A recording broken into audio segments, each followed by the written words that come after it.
کی دعا کب پڑھی جائے؟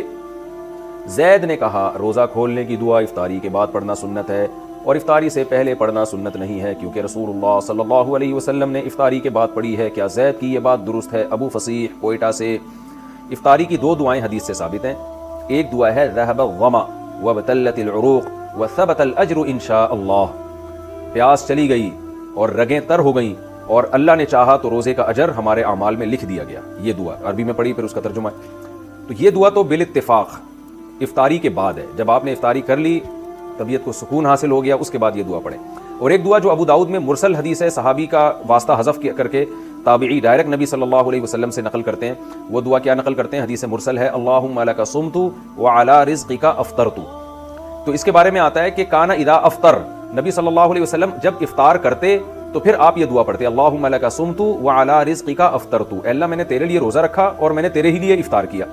اس دعا کے بارے میں فقہا کا اختلاف ہوا ہے کہ یہ افطاری سے پہلے پڑھنے کی ہے یا افطاری کے بعد پڑھنے کی ہے۔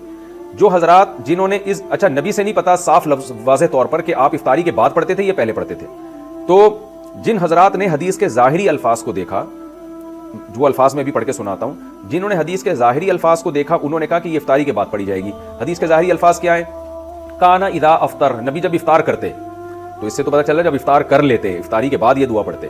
اور دعا کے الفاظ بھی کیا ہیں؟ اللہم لک صمت، اے اللہ میں نے تیرے لیے روزہ رکھا، یعنی پاسٹ کی بات ہے، وعلی رزقک افطرت، اور تیرے رزق پر میں نے افطار کیا، تو اس کا مطلب کر چکا ہے نا، تبھی تو دعا پڑھ رہا ہے۔ تو یہ ان حضرات کی رائے ہے جو یہ کہتے ہیں کہ افطاری کے بعد یہ دعا پڑھی جائے گی۔ لیکن دوسرے جو بہت سے علماء اس کے قائل ہیں کہ افطاری کے وقت یہ دعا پڑھی جائے گی۔ ان کی دلیل کیا ہے؟ وہ یہ کہتے ہیں کہ جو کام ہونے والا ہوتا ہے اسے بھی پاسٹ اور ماضی کے صیغوں سے تعبیر کیا جاتا ہے۔ جیسے حدیث میں جو آتا ہے نا، کانا اذا افطر، نبی جب افطاری کرتے مطلب افطاری کا ارادہ کرتے۔ اس کی مثال ایسے جیسے قرآن میں آتا ہے، یا ایھا الذین آمنوا اذا قمتم الی الصلاۃ، اے ایمان والو جب تم نماز کے لیے کھڑے ہو جاؤ، فاغسلوا وجوہکم، اپنے چہروں کو دھو۔ تو کیا مطلب کھڑے ہو جاؤ پھر تھوڑی دھو، بلکہ جب تم کھڑے ہونے کا ارادہ کرو۔ تو جو کام ہونے والا ہوتا ہے اس کو بھی ماضی سے تعبیر کیا جاتا ہے۔ تو اذا افطر کا مطلب اذا اراد ان یفطر، نبی صلی اللہ علیہ وسلم جب افطار کرتے یعنی جب افطار کا ارادہ کرتے، جب افطار کی نیت کرتے، اس وقت یہ دعا پڑھتے۔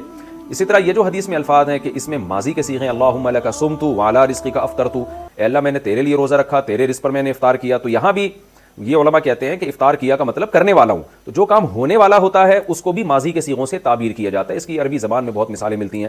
تو اب دونوں طرف دلائل ہیں اور کوئی یقینی دلیل کسی ایک مسلک کی تائید کے لیے بھی نہیں ہے۔